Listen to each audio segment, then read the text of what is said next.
मेरे पति को विदेश से आए हुए कई महीने हो गए थे। उनके बैग में कुछ ऐसा सामान था जो मैंने अभी तक खोलकर नहीं देखा था। एक दिन उन्होंने अपना सारा सामान खोलकर अलमारी में रखना शुरू कर दिया और उनमें से कुछ चीज़ें अपनी बहनों को भी दे दी। बाकी बची हुई उन्होंने बच्चों को दे दी। मैं एक दिन बैठी सोच रही थी कि अमन मेरे लिए कुछ नहीं लेकर आए। फिर एक दिन मैं उनके सामान की तलाशी लेने लगी और मुझे उनमें से कुछ दवाइयाँ वाले डिब्बे और पीले रंग के पैकेट मिले। उस डिब्बे के ऊपर एक लड़की की फ़ोटो बनी हुई थी। फ़ोटो से साफ पता चलता था कि यह औरतों के खाने के लिए है। मैंने यह डिब्बा अपनी सासू माँ को दिखाया तो सासू माँ कहने लगी कि शायद यह दवा खूबसूरती बढ़ाने के लिए होगी, तुम इसको अपने चेहरे पर लगा कर देखना। मम्मी जी की बात सुनकर मैं खुश हो गई। अमन मेरे लिए भी कुछ लाए हैं, शायद इस दवा के साथ मेरी ज़िंदगी में कोई बदलाव आ जाए।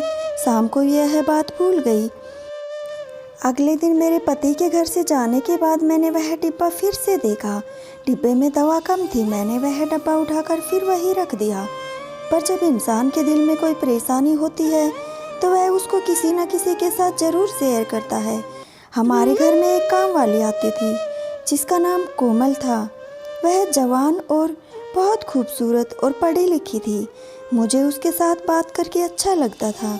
उसने ग्रेजुएशन की हुई थी, इस कारण वह काफ़ी समझदार थी और भी बड़े बड़े घरों में काम करती थी। इससे मुझ भी उसमें कई तरह की जानकारी मिल जाती थी। एक दिन कोमल काम पर आई तो मैं अपनी आप बीती उसको सुनाने लगी कि मेरा पति विदेश से आया है पर मेरे लिए कुछ नहीं लाया। मैंने उसे उस दवाई के बारे में भी बताया। मैंने हमेशा की तरह कोमल से राय मांगी। उसने भी अपनी राय के अनुसार मुझे बताया कि मुझे लगता है कि यह दवाई साहब किसी दूसरी औरत के लिए लाए होंगे, विदेश से पैसा भी लाए होंगे। उन पैसों से घर की समस्याएं भी ख़त्म नहीं हुई। पैसे आपको भी नहीं दिए और वह पैसे कहाँ पर खर्च किए होंगे। कोमल की बातें सुनकर मैं भी सोच में पड़ गई कि हो सकता है मेरी जगह किसी और ने ले ली हो। पर इतना जल्दी मैं अपने पति के ऊपर शक नहीं कर सकती थी क्योंकि हमारे बीच में काफ़ी अच्छी अंडरस्टैंडिंग थी। फिर मैंने कोमल से कहा कि इतनी बातें बनाने से तो अच्छा है कि हम यह दवाई किसी नर्स को दिखा दें और उसे पता करें कि यह दवाई किस चीज़ के लिए है। कोमल दवाई लेकर नर्स के पास पहुंच गई। जब वापस आई तो उसका चेहरा थोड़ा मायूस था।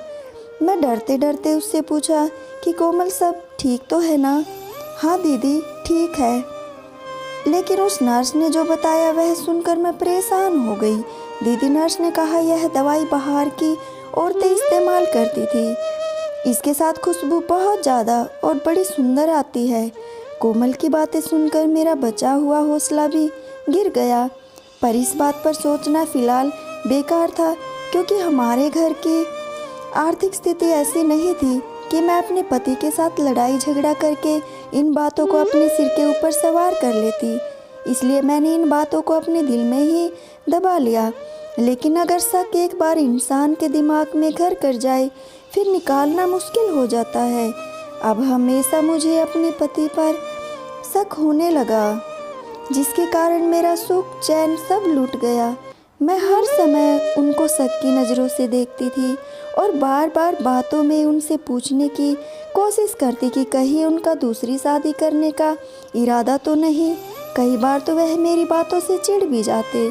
फिर एक दिन मैंने कोमल से कहा कि तू इनका पीछा कर और पता लगा कि ये ऑफिस में किस किस से मिलते हैं और कहाँ कहाँ जाते हैं। घर के काम मैं खुद कर लूँगी। शाम के 3 से 4 बजे तक कोमल घर आ गई लेकिन उसका चेहरा उतरा हुआ था। कोमल को देखते ही मेरे दिल में खतरे की घंटी बजी। मेरे पूछने पर कोमल ने दिल हिला देने वाली बात सुनाई। उसने कहा कि अमन सर का पीछा करने से पहले मैं एक बंगले में काम करने गई थी। पर हैरानी मुझे उस वक्त हुई जब अमन सर उस बंगले में आए हुए थे। उस बंगले में मेरी जानकारी के मुताबिक अयास लोग आते हैं। उनकी बातें और महफिलें बड़ी रंगीन होती है। उस बंगले में हज़ारों रुपए एक ही रात के उड़ाए किए जाते हैं और आगे आप खुद समझदार है कि किस तरह के लोग वहाँ आते होंगे। मैं जानती हूँ कि आपको यह जानकर यकीन हो नहीं हो रहा होगा, पर सच पर जितनी जल्दी यकीन कर लिया जाए उतना ही अच्छा होता है। कोमल की इन बातों ने तो मुझे तोड़ कर रख दिया। अब मैं उदास रहने लगी। मेरा पति हमेशा देर रात को वापस आता और कभी कभी तो सुबह भी हो जाती। मैं सोचती कि अब मेरी ज़िंदगी कुछ नहीं रहा। अब जब मैं उनसे कोई शिकायत करती तो अमन बात को गोल मटोल कर जाते और मेरे मुंह पर ही उस बात को मार देते और कहते कि तुम मेरे ऊपर शक कर रही हो। पति कितना भी बेवफा हो, औरत के दिल में उसके लिए प्यार कम नहीं होता। एक दिन सुबह 5 बजे अमन का इंतज़ार करते करते मेरी आँख थक गई। उसी वक्त मेरे फ़ोन पर घंटी बजी। मैंने जल्दी से फ़ोन उठाया और एक आदमी की आवाज़ में मुझे पूछा, क्या आप अमन की पत्नी हैं? जी हाँ, मैं बोल रही हूँ। क्या बात है, सब ठीक तो है ना? मैं आपको बताना चाहता हूँ कि आपके पति का एक्सीडेंट हो गया है। वह इस अस्पताल में है, जल्दी से आ जाओ वरना देर हो जाएगी। थोड़े पैसों का इंतज़ाम करके भी आना। घर पर 5,000 रुपये ही थे। मैं उन पैसों को ले गई और मैंने देखा कि मेरे पति पट्टियों के साथ बंधे हुए थे। मैंने उनसे पूछा कि यह आपको कहाँ मिले? उन्होंने कहा कि यह सड़क के ऊपर भागे जा रहे थे, इनको एक गाड़ी ने टक्कर मार दी तो यह जख्मी होकर वहाँ पर गिर पड़े। उस आदमी ने मुझे एक थैला भी दिया और कहा कि आपकी अमानत है।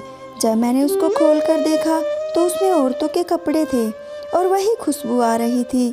उस वक्त मेरा दिल अजीब तरह से धड़क रहा था, पर मेरा पति सीरियस कंडीशन में था। उस समय मेरा कुछ कहना भी नहीं बनता था।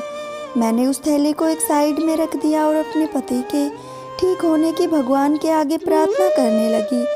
थोड़ी देर बाद डॉक्टर ने आकर बताया कि उनकी हालत ठीक है और कोई परेशानी वाली बात नहीं है।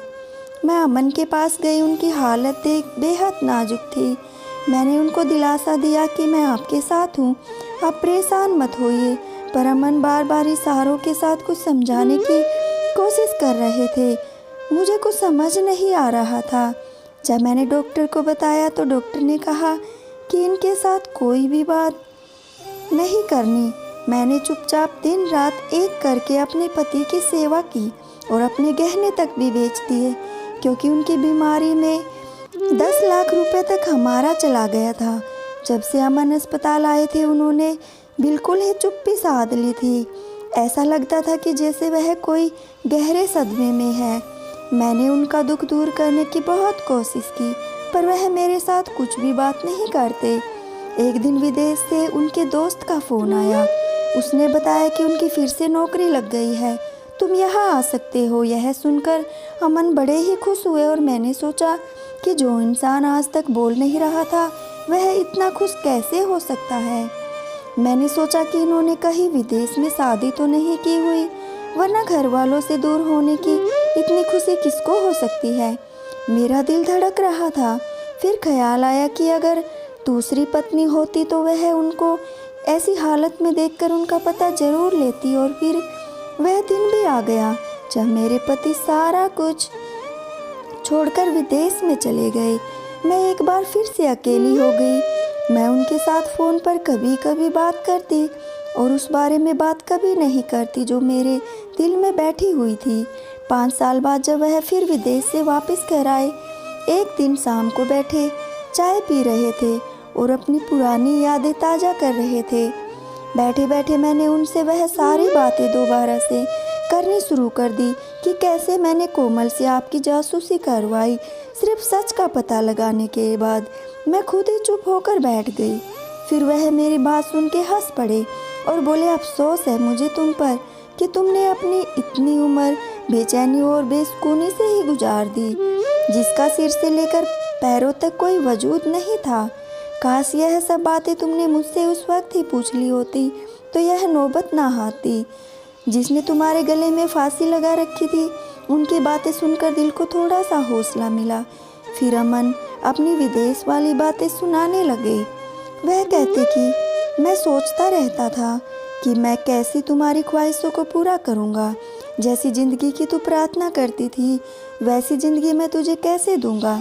इन्हीं परेशानियों ने मुझे हर तरफ से घेर लिया था। नौकरी चले जाने के बाद ज़िंदगी की परेशानी को ख़त्म करने की चिंता लगी रहती। एक दिन मुझे एक आदमी मिला। उसने बताया कि मैं एक होटल में काम करता हूँ। वह बहुत बड़ा होटल था। वहाँ हमेशा बड़ी बड़ी पार्टियाँ होती थी।